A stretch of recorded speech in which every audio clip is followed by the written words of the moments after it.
అక్షర గుళికల సంజీవనం అమోఘ లీలల సారం లీలా మానుష చరితం సచ్చరితం సాయి చరితం. ఓం శ్రీ సాయిరామ్. సాయి గురుకులం కార్యక్రమానికి స్వాగతం. శ్రావణ మాసంలో శ్రీ సచ్చరితను మననం చేసుకుంటున్నాం. అనేక సందర్భాల్లో మనము శ్రీ సాయి సచ్చరితను చదువుతాం. చాలామంది సప్తాహ పారాయణలు చేస్తూ ఉంటారు. సప్తాహ పారాయణల్లో మనము అనేక విషయాల పట్ల దృష్టి పెట్టలేకపోతాం. సచ్చరితలో చాలా సూక్ష్మంగా ఉన్నటువంటి సత్యాలను సామూహిక పారాయణల్లో, అదేవిధంగా సప్తాహ పారాయణల్లో మనం గ్రహించలేము. అందుకని అప్పుడప్పుడు సచ్చరితలో ఉన్నటువంటి మౌలికమైనటువంటి విషయాలను మరింత లోతుగా మనం తెలుసుకోవడానికి ఇటువంటి పుణ్యకార్యము, పుణ్య శ్రావణ మాసంలో మనకు ఈ మననం, సచ్చరిత మననం అనేటువంటిది ఉపయోగపడుతుంది. ఈరోజు మనము 10వ అధ్యాయము చాలా విశేషమైనటువంటిది. ఈ భూమిపైకి సద్గురువు రావడానికి గల లక్ష్యం ఏమిటి, మరి వారి లక్ష్యాన్ని చేరుకోవడానికి వారు ఎలాంటి వ్యూహాన్ని తీసుకున్నారు. అంతేకాదు, శరీరాభిమానం విడిచి ఎవరైతే గురు కథ అనేటువంటి సత్సంగంలో ఉంటారో వారి జీవితాలు ఎలా ఉంటాయి అనేటువంటి అద్భుతమైనటువంటి విషయాలు 10వ అధ్యాయంలో ఉంటాయి. 10వ అధ్యాయం ప్రారంభంలోనే ఒక అద్భుతమైనటువంటి మాట హేమాడ్ పంత్ రాస్తారు. తక్కువ శ్రమతో ఎక్కువ ఫలితం హస్తగతమవుతుంది. దేనివల్ల అవుతుంది? గురు కథాశ్రవణం. కానీ పైసా కూడా ఖర్చు లేనటువంటిది గురు కథాశ్రవణం, మననం. అందుకనే అత్యంత తక్కువ ఖర్చుతో కేవలము నీ సమయాన్ని మాత్రమే ఖర్చు చేస్తే నువ్వు ఖర్చు చేసినటువంటి సమయానికి కొన్ని వేల రెట్ల ఫలితాన్ని గురు కథాశ్రవణం ఇస్తుందనేటువంటి సత్యాన్ని శ్రీ సాయి సచ్చరిత చెప్తుంది. మరి ఈ గురు కథా శ్రవణాన్ని మనము ఎప్పుడు పారాయణ చేయాలి? చాలామంది అనుకుంటారు, ఇప్పుడు కాదు మనం పారాయణ చేయాల్సింది, మననం చేయాల్సింది, ఏదో రిటైర్మెంట్ లైఫ్లో ఉన్నటువంటి వాళ్ళు ఇదంతా చేయాలని చెప్పి. కానీ ఎవరికైతే ఇంద్రియాలు బలంగా ఉన్నప్పుడు మాత్రమే ఈ గురుకథ శ్రవణం, గురుకథ పారాయణ సాధ్యమవుతుంది. ఇంద్రియాలన్నీ కూడా అవి బలహీనపడ్డ తర్వాత మనము గురుకథ శ్రవణాన్ని అంత శ్రద్ధగా మనం చేయలేం. ఎందుకంటే మనము గురు కథాశ్రవణం చేయాలంటే ముఖ్యంగా మన పంచేంద్రియాల్లో ప్రధానమైనటువంటి నేత్రాలు బలంగా ఆ అక్షరాలను పట్టుకోగలగాలి. మరి నేత్రాలు మసకబారిన తర్వాత మనం పారాయణ చేయగలుగుతామా? ఓపిక ఉండగలుగుతుందా? శరీరం అలసిపోయిన తర్వాత మనము కనీసము ఒక అరగంటైనా పుస్తకాన్ని చేతబట్టుకోగలుగుతామా? అందుకనే ఇంద్రియాలు దృఢంగా ఉన్నప్పుడే ఈ యొక్క అదృష్టాన్ని మనము అందుకోవాలని చెప్పి శ్రీ హేమాడ్ పంత్ ఇక్కడ రాస్తారు. ప్రతి క్షణాన్ని మనము సద్వినియోగం చేసుకుంటే గురువు ఒక్కరే శాశ్వతమనేటువంటి అనుభవం కలుగుతుంది. అదేవిధంగా వారి చరణాలయందు విశ్వాసం పెరుగుతుంది. ఉత్తమమైనటువంటి సద్గురు సేవలో ప్రపంచ దుఃఖాలన్నీ కూడా నిర్మూలించబడతాయి. ఎందుకంటే ఒక్క గురుచరణాలు మాత్రమే ప్రపంచంలో ఉన్నటువంటి అన్ని దుఃఖాలను దూరం చేస్తాయి. ఎందుకంటే బాబాను ఆశ్రయించినటువంటి వారి, మనలాంటి వారి మనస్తత్వం చూడండి. నిజంగా సమస్యలు ఎవరికీ ఉండవు, అందరికీ ఉంటాయి సమస్యలు. ఆ సమస్యలు ఉన్నా సరే గురుచరణాల వద్ద మనకు స్థానం ఉందనేటువంటి విషయాన్ని ఎరుకలో ఉండడం చేత అవేవి కూడా మనల్ని బాధించవు. మనము అనవసరమైనటువంటి దుఃఖంలోకి వెళ్ళిపోము. అదే ఎవరైతే గురు చరణాలను ఆశ్రయించారో వారికి చిన్న సమస్యలు కూడా గొప్ప దుఃఖభరితమవుతాయి. అందుకనే గురు చరణాల ఆశ్రయంలో ఉన్నటువంటి ప్రయోజనము తెలుసుకున్నటువంటి వారు అదృష్టవంతులు. వారికి ప్రపంచంలో ఉన్నటువంటి సుఖదుఖాలు రెండూ కూడా సమానంగానే భావించేటువంటి స్థితి వస్తుంది. గురు చరణాల్లో ఉన్నటువంటి అద్భుతమైనటువంటి ప్రయోజనం, మనకు చేకూరేటువంటి లబ్ధి ఇంతకంటే పెద్దది మన జీవితంలో ఏది ఉండదు. ఎందుకంటే మనిషి కృంగిపోయేటువంటి మానవ జీవితము సమస్యలకు నిలయం. సంతోషాల కంటే కూడా సమస్యలే ఎక్కువగా ఉంటాయి. ఎందుకంటే మనము సంతోషం కంటే కూడా సమస్యను పెద్దగా చూస్తాం. మనకు సంతోషం ఇచ్చినటువంటి కాలాన్ని మరచిపోతాము, దుఃఖం ఇచ్చినటువంటి కాలాన్ని మాత్రమే గుర్తుపెట్టుకుంటాము. అందుకని అది మనకు పెద్ద విపత్తుగా మన జీవితంలో కనిపిస్తుంది. అటువంటి విపత్తులన్నీ కూడా సద్గురు చరణాల వద్ద అవి చాలా చిన్న నీటి బుడగలుగా మారిపోతాయి. ఎందుకోసం శ్రీ సాయిబాబా అవతారం? ఎవరిని ఉద్ధరించడానికి అంటే తాపత్రయాలతో తప్పించకపోతున్నటువంటి మనలాంటి వారిని ఉద్ధరించడానికి. కొండంత సమస్యగా భావించేటువంటి దాన్ని నీటి బుడగగా చేసి దాన్ని ఆవిరి చేసేటువంటి శక్తి ఒక్క సద్గురువుకు మాత్రమే ఉంటుంది. 10వ అధ్యాయంలో హేమాడ్ పంతు మనందరికీ కూడా గురు చరణాల పట్ల నమ్మకం కలగడానికి ఇటువంటి అద్భుతమైనటువంటి మాటలు ఇందులో రాయడం జరిగింది. అంతేకాదు బాబా అందరినీ కూడా సమానంగా ప్రేమిస్తారు. ఆ ప్రేమ ఎలా ఉంటుందంటే వారి దగ్గరికి వచ్చిన తర్వాత మనము ఏ మతము ఏ కులము అనేటువంటి దాన్ని పూర్తిగా మర్చిపోతాం. హిందూ ముస్లింలకు ఇద్దరికీ ఉభయులకు సాయిబాబా తల్లి లాంటివారు. పులి మేక వంటి సహజ శత్రువులు కూడా వారి వద్ద సఖ్యంగా ఉండగలుగుతాయి. ఇంతకంటే గొప్ప తార్కాణం మరొకటి లేదు. ఎందుకంటే పులి మేక ఎక్కడా కూడా కలిసి ఉండలేవు, అవి సహజ శత్రువులు. కాబట్టి అటువంటి సహజ శత్రువులు కూడా ఈరోజు మనందరము కూడా ఒకరికొకరు పులి మేక లాంటి వాళ్ళమే. ఈ సమాజంలో కలియుగంలో కర్కశంగా ఉన్నటువంటి మానవులు మాత్రమే జనిస్తారు. అందుకనే సద్గురువు యొక్క ప్రధానమైనటువంటి లక్ష్యం ఏంటంటే క్రూరమైనటువంటి బుద్ధిని తొలగించి వారి చరణాల వద్ద శాంతిని, అదేవిధంగా సౌమ్యతను ఇచ్చేటువంటి గొప్ప మహిమ వారి పాదాల వద్ద ఉంది. మనం కూడా సమాజంలో ఒకరికొకరము పులి మేకాలు లాంటి వాళ్ళమే. చూస్తాంగా సమాజంలో పోకడ ఎలా ఉంటుంది, వాడిని ఎలా ముంచేద్దామా, వాడిని ఎలా తొక్కేద్దామా, ఇది అనేక కార్యాలయాల్లో ఉంటుంది, సమాజంలో ఉంటుంది, అన్ని రంగాల్లో ఉంటుంది.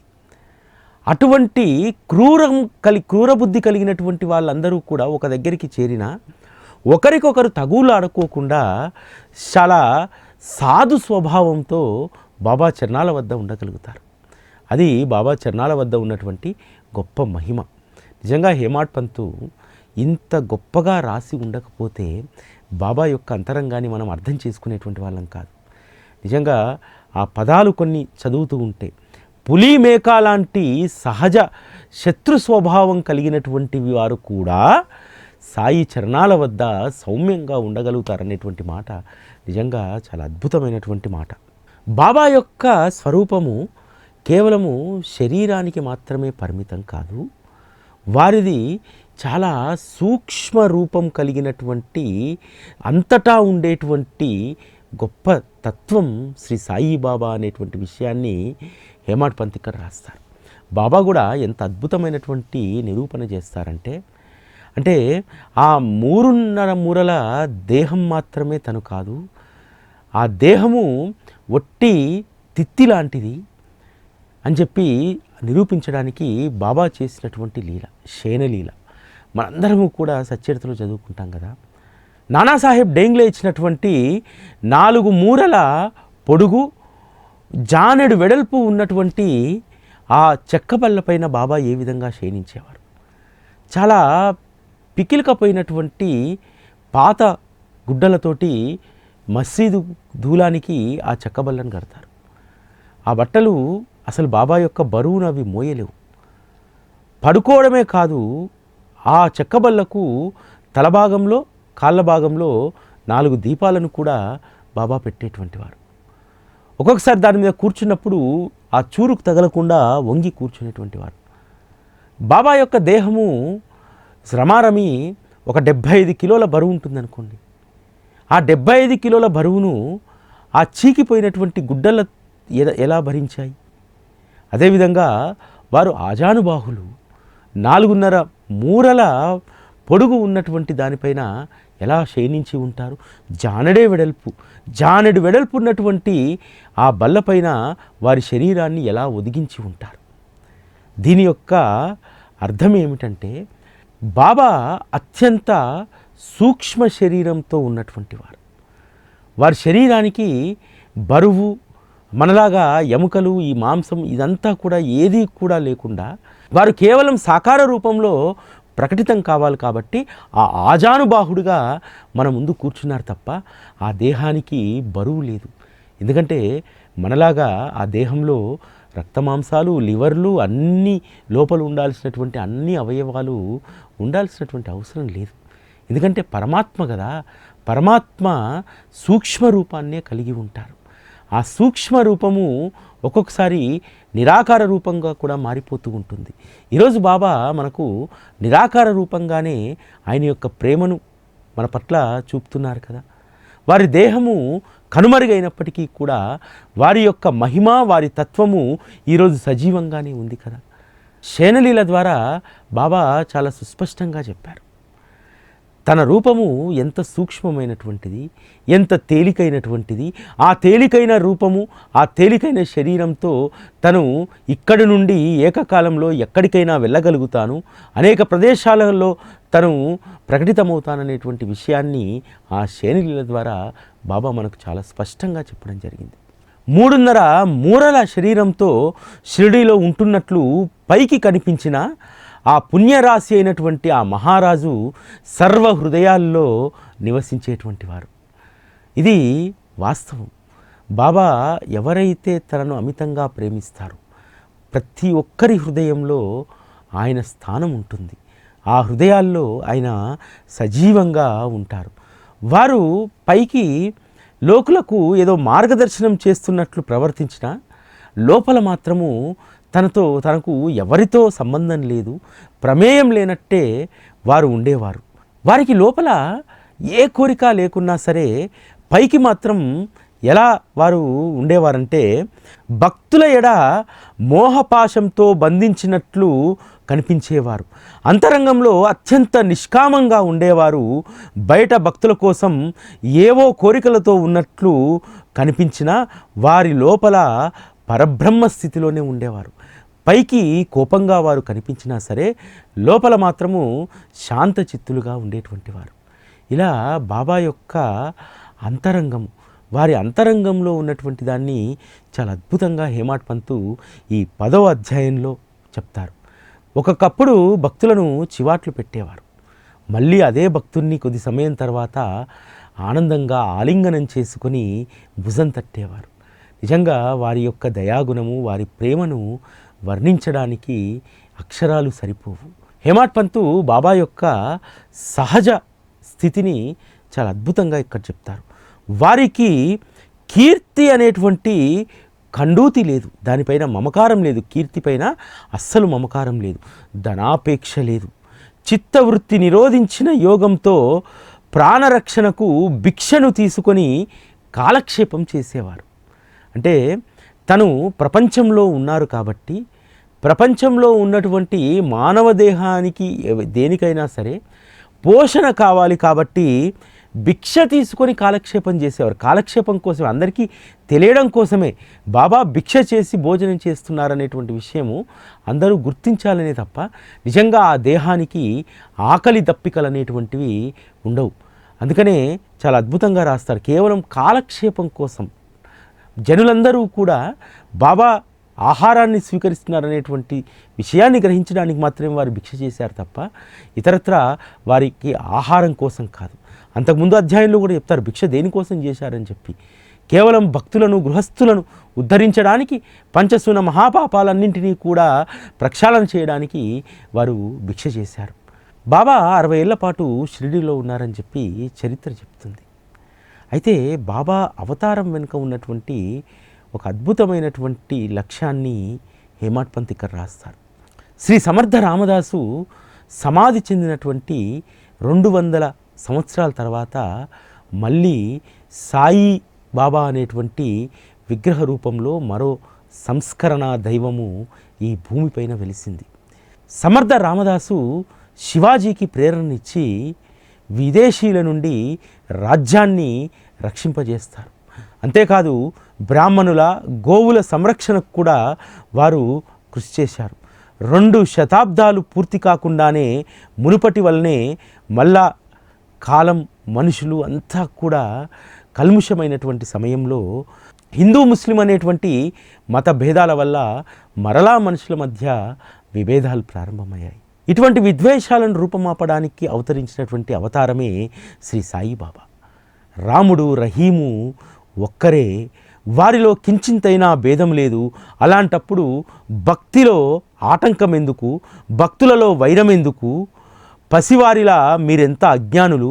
హిందూ ముస్లింలను స్నేహబంధంతో కలపండి, దృఢమైన వివేక మార్గాన్ని అవలంబిస్తే మీరు అవతలి తీరానికి చేరగలుగుతారు అనేటువంటి గొప్ప కార్యాచరణతో బాబా ఈ భూమిపైకి రావడం జరిగింది. అలాగే ఈరోజు మనందరము కూడా మమతా సమతలతో ఉండగలుగుతున్నామంటే బాబా యొక్క ప్రేమతత్వం మాత్రమే అనేటువంటి దాన్ని మనం గ్రహించాలి. మనకు లౌకికంగా అనేక విషయాల్లో శిక్షణనిచ్చేటువంటి గురువులు ఉంటారు, కానీ ఆత్మ సాక్షాత్కారాన్ని కలిగించేటువంటిది ఒక్క సద్గురువు మాత్రమే. భవసాగరాన్ని దాటించగలే సమర్థులు ఒక్క సద్గురువు మాత్రమే. వారి మహిమ అగోచరం. ఎవరైనా సరే బాబా దర్శనానికి వెళ్తే వారు అడగకుండానే వారి యొక్క భూత భవిష్యత్ వివరాలు, అదేవిధంగా వారి ఉద్దేశాలు, వారి అంతరంగంలో దాగి ఉన్నటువంటి అనేక విషయాల గురించి బాబా చాలా స్పష్టంగా వారికి తెలియజేసి వారినే ఆశ్చర్యానికి గురి చేసేవారు. ఇటువంటి సద్గురు దైవానికి ఆశ్రయం ఇచ్చినటువంటి షిరిడీ నేల, షిరిడీ ప్రజలు నిజంగా ధన్యులు. షిరిడీ ప్రజల యొక్క అదృష్టాన్ని ఎంత అద్భుతంగా హేమాడ్ పంత్ రాస్తారంటే, షిరిడీ జనులు ధన్యులు, సాయే వారి పూజ్య దైవం. భోజనం చేస్తున్నా, శయనిస్తున్నా ఎల్లప్పుడూ సాయినే ధ్యానం చేసేవారు. వారి ప్రేమ ధన్యం. పొలాల్లోనూ ఇళ్లల్లోనూ పనులు చేసుకుంటున్నా, దంచుతున్నా, విసురుతున్నా, మజ్జిగ చిలుకుతున్నా బాబా మహిమను గానం చేసేవారు. కూర్చున్నా, తింటున్నా, పడుకున్నా సాయినామాన్ని ఎప్పుడూ స్మరించేవారు. ఒక్క బాబా తప్ప మరో దైవాన్ని వారు తలిచేవారు కాదు. ఆ స్త్రీల ప్రేమ ఎంత గొప్పది, ఆ ప్రేమలో ఎంత మాధుర్యం ఉంది. షిరిడీ జనులు బాబాను కీర్తిస్తూ పాడేటువంటి పాటల్లో ఎలాంటి పాండిత్యానికి తావుండేది కాదు. సాధారణ భాషలోనే అవి ఉండేవి. అందులో కవిత్వానికి, పండితులతో వాటిని పోల్చడానికి వీలు లేనటువంటివి. నిర్మలమైన ప్రేమను ఆవిర్భవింపచేసేదే నిజమైనటువంటి కవిత్వం. ఆ స్త్రీల గానాన్ని శ్రోతలు వినవచ్చు. సాయిబాబా ఇచ్చ ఉంటే ఈ పాటలన్నీ కూడా ఒక అధ్యాయంలో రాయాలనుకుంటాడు శ్రీ హేమాడ్ పంత్. కానీ ఈ అధ్యాయం విస్తారంగా మారుతుందని చెప్పి దీనిని ఇంతటితో ఆపివేశారు. నిజంగా హేమాడ్ పంత్ చెప్పినట్టు షిరిడీ ప్రజలు ధన్యులు. వారు బాబా యొక్క ప్రత్యక్ష సహచర్యాన్ని అనుభవించారు. ఈరోజు కూడా షిరిడీ నేలపైన పుట్టినటువంటి ప్రతి బిడ్డ కూడా అదృష్టవంతుడే. శ్రీ సాయి పరమాత్మ నడయాడినటువంటి ఆ నేలలో పుట్టి పెరిగినటువంటి ప్రతి బిడ్డ కూడా సంస్కారవంతుడే అవుతాడు.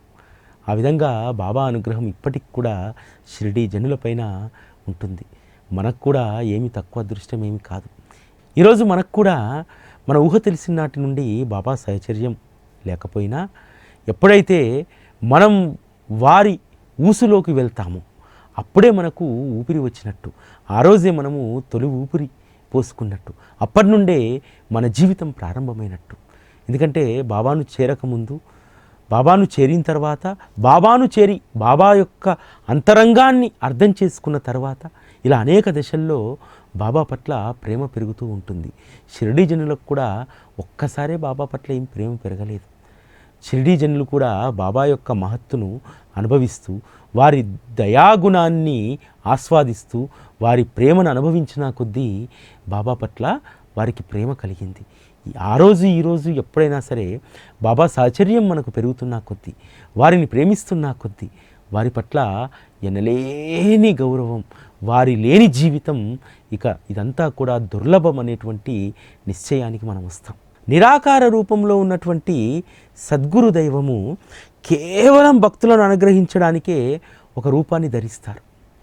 ఈ కలియుగంలో భక్తులను ఉద్ధరించేటువంటి లక్ష్యంతోనే బాబా ఒక దేహాన్ని ధరించి వారు ఏమి సాధించారంటే భక్తుల యొక్క ప్రేమను జయించగలిగారు.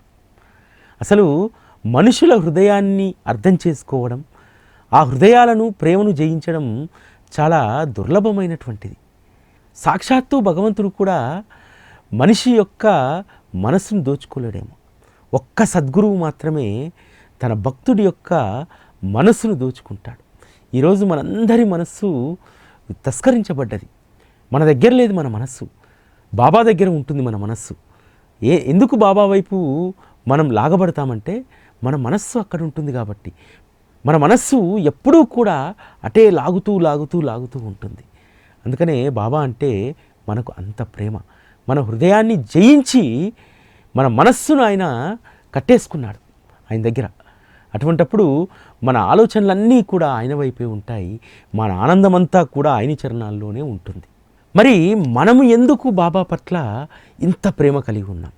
బాబా మనకు ఏదో ఒకటి చేసి మహిమని చూపో, మన కోరిక తీర్చో మన ప్రేమను సంపాదించుకున్నాడు, మన హృదయాన్ని ఆయన దోచేసుకున్నాడు. మరి బాబాకు మనం ఇంతగా బద్ధులం కావడానికి ప్రధానమైనటువంటి కారణం ఏమిటంటే వారి హృదయము నవనీతం కంటే కూడా మృదువైనటువంటిది. వెన్న మామూలుగా వేడి తగలగానే కరుగుతుంది, కానీ సత్పురుషుల హృదయం ఎప్పుడు ద్రవిస్తుందంటే తనను ఆశ్రయించినటువంటి వారికి కష్టం కలిగితే, వారికి తాపం కలిగితే అప్పుడు వీరి హృదయం ద్రవిస్తుంది. అంటే వెన్న వేడి తగిలితే ఎట్లయితే అది కరిగిపోతుందో, సాయి సద్గురు యొక్క హృదయము ఎప్పుడు కరిగిపోతుంది, ఎప్పుడు ద్రవిస్తుంది అంటే తన నమ్ముకున్నటువంటి భక్తుడు కష్టాల్లో ఉన్నప్పుడు, అప్పుడు ఆ కష్టాలనేటువంటి వేడిమికి బాబా యొక్క నవనీతం లాంటి యొక్క హృదయం కరిగి వారు పరుగు పరుగున వచ్చి తన భక్తుడి యొక్క తాపాన్ని తీర్చివేసి తన నవనీతం లాంటి ఆ హృదయం పూర్తిగా కరిగిపోకుండా ఎప్పుడూ నవనీతంలాగా ఉండేలాగానే. ఎందుకంటే నవనీతంలా ఉంటుంది బాబా యొక్క హృదయము, బాబా యొక్క మనస్సు అని చెప్పి ఎందుకు హేమాడ్ పంత్ రాశారంటే నవనీతము కొంచెం వేడి తగిలితేనే అది కరిగిపోతుంది. అలాగే తన భక్తుడికి ఏ చిన్న కష్టం వచ్చినా, చిన్న సెగ తనకు తగిలినా బాబాకు వెంటనే ఆ భక్తుడి యొక్క కష్టాన్ని బాబా తీర్చేస్తారు. ఇది బాబా యొక్క గొప్పతనం. అందుకోసం మనం బాబాకు ఇంత దగ్గర కావడానికి ప్రధానమైనటువంటి కారణం. మనం ఈ అధ్యాయంలో మొదటగా మాట్లాడుకున్నట్టు తక్కువ ఖర్చుతో ఎక్కువ ప్రయోజనం హస్తగతమవుతుంది అని చెప్పి మనం మాట్లాడుకున్నాం. నిజంగా అది 100కి 100 రూపాయలు అక్షర సత్యం. ఎందుకంటే మనము దైవాన్ని అదేవిధంగా పుణ్యశయాన్ని సంపాదించాలంటే పంచాగ్ని సాధన చేయాలి. యజ్ఞయాగాదులు, అష్టాంగ యోగాలు, మంత్రతంత్ర ప్రయోగాలు ఇవి చేయాలి. కానీ ఇవేవీ లేకుండానే సత్పురుషుని యొక్క కథ ఈ పంచాగ్ని సాధన ఇచ్చేటువంటి పరమార్థాన్ని మనకిస్తుంది. కేవలము సత్పురుషుల యొక్క చరిత్రను శ్రవణం చేయడం, మననం చేయడం, అధ్యయనం చేయడం, నిధిధ్యాసనం చేస్తే యజ్ఞయాగాదుల ద్వారా, అష్టాంగ యోగాల ద్వారా లభించేటువంటివన్నీ కూడా కేవలము సాయి సత్పురుషుని యొక్క కథాశ్రవణంతో మనకు లభిస్తాయి. ఈ సత్యాన్ని ఎప్పుడూ మనం గుర్తుపెట్టుకుంటే శ్రవణం అనేటువంటి దాన్ని, పారాయణ అనేటువంటి దాన్ని మనం విడవం. కనీసము నిధిధ్యాసనాన్నైనా విడం. ఎప్పుడూ మనము బాబా యొక్క ధ్యాసలో, కథల యొక్క మననంలో, వారి యొక్క బోధల యొక్క మననం చేసుకుంటూ ఉంటే అంతకు మించినటువంటి పంచాగ్ని సాధన, ఉపదేశాలు, మంత్రాలు, తంత్రాలు ఏవి కూడా ఇందుకు సరి సమానమైనటువంటివి కాదు. కలియుగంలో అత్యంత సులువైనటువంటి సాధన కేవలం గురుకథా శ్రవణం మాత్రమే మనకు అన్ని పుణ్యాలను, పురుషార్థాలను అన్నింటినీ కూడా సంపాదించి పెట్టేటువంటిది ఒక్క గురు కథ మాత్రమే అనేటువంటి దాన్ని 10వ అధ్యాయం చాలా దృఢంగా మనకు చెప్తుంది. ఎవరైతే గురు కథాశ్రవణం అనేటువంటి సత్సంగాన్ని ఆశ్రయిస్తారో వారికి ప్రపంచ బాధల నుండి విముక్తి కలుగుతుంది. నిశ్చయంగా ఇది మాత్రమే జీవితానికి సార్థకత. అనేక చాతుర్యాలను వీడి నిరతం సాయి సాయి అని స్మరించండి, మీరు తరిస్తారు. ఇందులో ఏమాత్రం సందేహం లేదు. ఇవి నా మాటలు కావు, సాయిబాబా నోటి నుండి వచ్చినటువంటి గంభీరమైనటువంటి వచనాలు. హేమాడ్ పంతు వారి యొక్క అనుభవంతో చెప్పినటువంటి మాట ఇది. మనం అనవసరంగా అనేక చాతుర్యాలకు మనం వెళ్తూ ఉంటాం. అవేవీ లేకుండా కేవలం సాయి సాయి అనేటువంటి నామమే అనేక చాతుర్యాల వల్ల కలిగేటువంటి దానికంటే కూడా రెట్టింపు పుణ్యాన్ని రెట్టింపు పుణ్యశయాన్ని అది ఆర్జించి పెడుతుందనేటువంటి సత్యాన్ని చాలా స్పష్టంగా 10వ అధ్యాయంలో వివరిస్తారు. ఇందుకు చేయాల్సింది ఒకటే, గురు కథ శ్రవణం అనేటువంటి సత్సంగం ఒక్కటే దీనికి సాధన. అంతకు మించినటువంటి సాధన మరొకటి లేదు. నిత్యం సత్సంగం చేయండి. ఇతర సాంగత్యాలు దోషపూరితమైనటువంటి పూర్తిగా తీసేసి శరీరాన్నంతటినీ కూడా నిర్మలం చేస్తుంది. ఏ దోషాలు లేని సత్సంగం ఒక్కటే. సత్సంగం శరీరం పైన ప్రీతి అభిమానాన్ని తొలగిస్తుంది. ఒక్కసారి దాని పట్ల శ్రద్ధ కలిగితే దాని బలవత్తర శక్తి వల్ల తప్పక సంసారం నుండి మనకు విముక్తి కలుగుతుంది. ఎందుకంటే సత్సంగాన్ని ఆశ్రయించినటువంటి వాళ్లకు కలిగేటువంటి ప్రయోజనం ఏమిటంటే వారి జీవితంలో వారికి సుఖదుఖాలు సమానమైపోతాయి. ఎందుకంటే మానవుడి యొక్క నైజం ఏంటంటే సుఖాలు వచ్చినప్పుడు పొంగిపోతాడు, దుఃఖాలు వచ్చినప్పుడు కృంగిపోతాడు. ఎవరైతే సుఖాలను దుఃఖాలను సమానంగా చూస్తారో, ఎందుకంటే మనకు దుఃఖాలంటే విముఖత చూపెడతాం మనిషిగా మనం, అదేవిధంగా సంతోషం కలిగితే దాన్ని అనుభవిస్తాం. ఆ సంతోషంలో అనుభవించినటువంటి దాన్ని దుఃఖం రాగానే వెంటనే మర్చిపోతాం. ఈ సుఖదుఖాలు అనేటువంటి ఈ రెండు అనుభవాల నుంచి విముక్తి కలిగించేటువంటిది సాయి సత్పురుషుడి యొక్క సాంగత్యం ఒక్కటే. సత్సంగం వలన శరీర అభిమానం నశిస్తుంది. సత్సంగం వలన జనన మరణాలు ఆగిపోతాయి. సత్సంగం వలన చైతన్య గనుడైనటువంటి పరమాత్మను చేరుకోవచ్చు. సత్సంగంతో తక్షణం గ్రంథి విచ్ఛేదనం జరుగుతుంది. ఉత్తమ గతి పొందడానికి సత్సంగం ఒక్కటే మార్గం. మన జీవితాలను తీర్చిదిద్దుకోవడానికి ఇంతకు మించినటువంటి వజ్రాయుధం మనొకటి లేదు. అందుకనే గురు కథ శ్రవణం అనేటువంటి సత్సంగం. చాలామంది సత్సంగం అంటే మళ్ళీ ఎక్కడికో వెళ్ళాలి, ఓ గ్రూప్లో కలవాలి, అక్కడ ఉండాలి, అక్కడ ఒకరు చెప్తే మనం వింటేనే అది సత్సంగం అని చెప్పి చాలామంది చాలా భ్రమలలో ఉన్నారు. సత్సంగం అంటే నీకు నువ్వుగా గురు కథ శ్రవణంలో ఉన్నటువంటి విషయాలను అవగాహన చేసుకోవడం, నీకు నువ్వుగా ప్రతిరోజు గురు కథను మననం చేసుకోవడం, ఇదే అసలైనటువంటి సత్సంగం. ఈ సత్సంగాన్ని అలవర్చుకున్నటువంటి వారి జీవితాలు ధన్యం. అందుకు మనకు కావలసినటువంటి సరంజామా ఈ అద్భుతమైనటువంటి సచ్చరితలో దాగి ఉంది. 10వ అధ్యాయం అంతా కూడా ఒక సద్భక్తుడు తన జీవితాన్ని ఎలా ఉద్ధరించుకోవాలనేటువంటి విషయాలే ఎక్కువగా ఇందులో ఉన్నాయి. చాలామందికి ఈ అధ్యాయం పట్ల మక్కువ ఉండదు. ఎందుకంటే ఇందులో కథ లీల ఏ ప్రస్తావన ఉండదు. మొత్తం కూడా సత్సంగం వల్ల నీకు కలిగేటువంటి ప్రయోజనం, అదేవిధంగా సాయి సద్గురువును ఆశ్రయిస్తే నీకు ఏ ప్రయోజనం కలుగుతుందనేటువంటిది మాత్రమే ఇందులో ఉంటుంది. కాబట్టి 10వ అధ్యాయాన్ని చాలా జాగ్రత్తగా అధ్యయనం చేయాలి. ఎన్నో సందర్భాల్లో నేను ఈ అధ్యాయాన్ని చదివితే కానీ నాకు ఇంకా పరిపూర్ణంగా అర్థం కాలేదు. ఇప్పటికి కూడా మీకు ఈ అధ్యాయాన్ని ఏదో పైగా ముక్తాయింపుగానే చెప్పాను, కానీ నిజంగా ఇంకా లోతుల్లోకి వెళ్ళేటువంటి ఆ పరిణితి ఇంకా బాబా నాకు ఇవ్వలేదు. ఈ 10వ అధ్యాయం లోతుల్లోకి వెళ్ళేటువంటి పరిణితిని ఇవ్వమని చెప్పి ఆ సాయి భగవానుని ప్రార్థిస్తూ ఓం శ్రీ సాయిరామ్. అక్షర గుళికల సంజీవని